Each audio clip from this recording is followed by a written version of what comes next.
नमस्कार दोस्तों।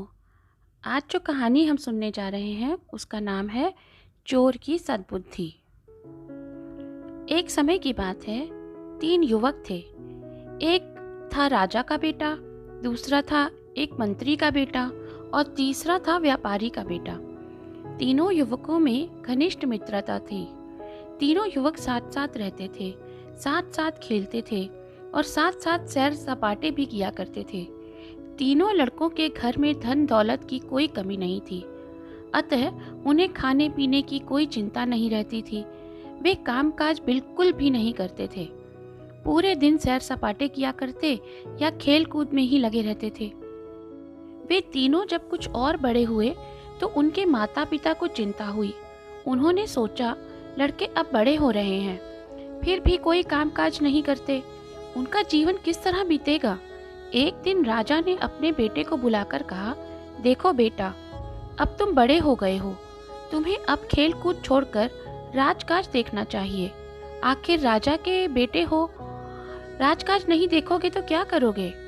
मंत्री भी एक दिन अपने लड़के को बुलाकर कहता है, तुम अब बड़े हो गए हो बेटा, अब तुम्हें सैर सपाटा छोड़कर कामकाज में लगना चाहिए।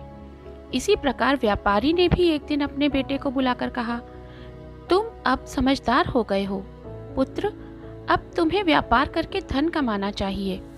यदि तुम इसी प्रकार सैर सपाटे में लगे रहोगे तो तुम्हें घर से निकाल दिया जाएगा।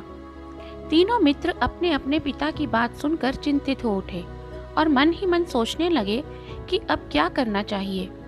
वे तीनों एक वृक्ष के नीचे एकत्रित हुए और अपने अपने पिता की बात एक दूसरे को सुनाकर सोचने लगे कि अब क्या किया जाए।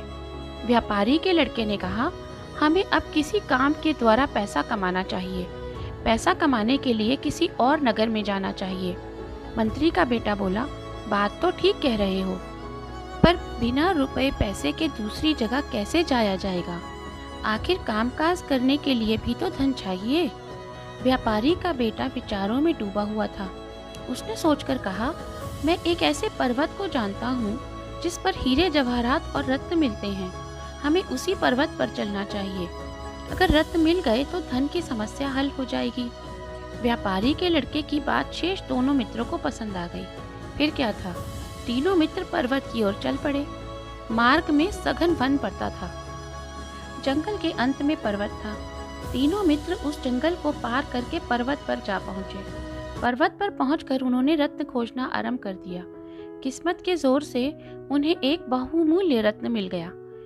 तीनों मित्र बड़े प्रसन्न हुए। वे रत्नों को लेकर पर्वत से नीचे उतर पड़े। पर्वत से नीचे उतरकर वे तीनों एक स्थान पर बैठकर सोचने लगे, आगे फिर वही जंगल मिलेगा।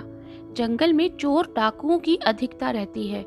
कौन जाने किसी चोर या डाकू से भेंट हो जाए। भेंट हो जाने पर वह अवश्य हमारे रत्नों को छीन लेगा। कोई ऐसा उपाय करना चाहिए जिससे चोर डाकू हमारे रत्नों को छीन ना सके। तीनों मित्र इसी सोच विचार में डूबे रहे। आखिर उन्होंने एक उपाय खोज ही निकाला। उन्होंने निश्चय किया कि हमें अपने अपने रत्न निगल जाने चाहिए। पेट में जाने से कोई भी आदमी रत्नों को नहीं देख सकेगा। इस प्रकार रत्न छिन जाने से भी बच जाएंगे। तीनों इसी निश्चय के अनुसार अपने अपने रत्न भोजन के साथ निगल गए। संयोग की बात है, जिस समय वे तीनों विचार कर रहे थे, पास ही एक चोर बैठा हुआ था। उसने उन तीनों की बातें सुन ही ली। उन्हें रत्नों को निगलते हुए भी देख लिया था।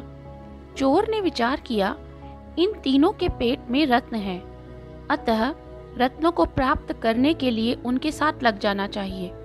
जब तीनों जंगल में पहुंचेंगे तो मैं इन्हें मार मार कर इनके पेट से रत्न निकाल लूंगा। जब तीनों मित्र चलने लगे तो चोर उनके पीछे जा पहुंचा और नम्रता से बोला, मैं अकेला हूँ, यदि तुम लोग मुझे भी अपने साथ ले चलो तो तुमसे बातचीत करते करते मेरा रास्ता कट जाएगा। उन तीनों ने सोचा, यह अकेला है और हम तीन हैं, यह हमारा कुछ बिगाड़ तो सकेगा नहीं, अतः साथ चलने देने में हर्ज ही क्या है। उन्होंने चोर को साथ चलने की अनुमति दे दी। फलतः चोर भी उनके साथ चल दिया।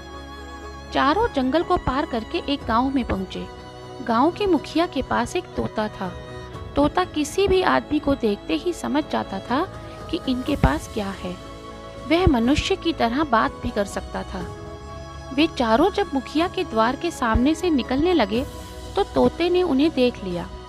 वह देखते ही समझ गया कि इनके पास रत्न है। वह जोर जोर से बोलने लगा, इन आदमियों के पास रत्न है, इन आदमियों के पास रत्न है। तोते की बात मुखिया के कानों में भी पड़ी। वह तोते की बात पर बहुत विश्वास करता था।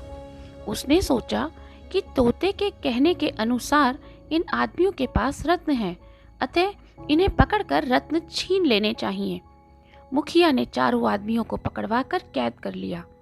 वह उन्हें डांट डांट कर कहने लगा, तुम्हारे पास रत्न है, निकाल कर सामने रख दो। चारों आदमियों ने गिड़गिड़ाते हुए कहा, हमारे पास रत्न आदि कुछ नहीं है, आप चाहें तो हमारी तलाशी ले लें। मुखिया ने उन चारों की बारी बारी से तलाशी ली, पर उनमें से किसी के पास भी रत्न नहीं निकला। निकलता भी तो कैसे? रत्न तो तीनों के पेट में थे। अतः मुखिया ने चारों को छोड़ दिया। जब चारों चलने लगे तो तोता फिर जोर जोर से कहने लगा, इनके पास रत्न है, इनके पास रत्न है। मुखिया के मन में संदेह पैदा हो गया। वह सोचने लगा, मेरा तोता तो कभी झूठ नहीं बोलता। हो सकता है कि इनके पास रत्न हो, यह भी हो सकता है ये रत्न को निगल गए हों।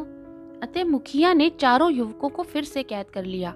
उन्हें एक कमरे में बंद करते हुए कहा, कल सवेरे तक रत्न हमारे हवाले कर दो, नहीं तो बारी बारी से चारों के पेट चीर कर रत्न निकाल लिए जाएंगे।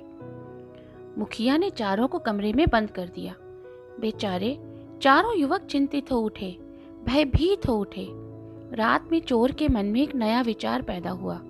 उसने सोचा, मैंने हमेशा पाप किए हैं, आज एक अच्छा काम करने का अवसर मिला है, फिर क्यों ना लाभ उठाया जाए। रत्न मेरे पेट में तो है नहीं, इन तीनों के पेट में है। अगर मुखिया पहले मेरा पेट चीर कर देखे तो उसे रत्न नहीं मिलेगा। हो सकता है मेरे पेट में रत्न ना मिलने से वह यह सोचकर इन तीनों को छोड़ दे कि तोता झूठ बोल रहा है। इन तीनों युवकों के पास रत्न नहीं है। इस तरह मेरे मरने से तीनों की जान बच जाएगी। अतः चोर ने तीनों मित्र को बचाने का निश्चय किया। दूसरे दिन सवेरे जब मुखिया कमरा खोलकर भीतर आया तो चोर ने हाथ जोड़कर निवेदन किया, मुखिया जी, आप निश्चय ही रत्न के लिए हमारा पेट चीर सकते हैं, पर मेरी एक प्रार्थना है, आप सबसे पहले मेरा पेट चीर कर देखें। मुखिया ने चोर की बात मान ली और सबसे पहले उसी के पेट की चीर फाड़ की।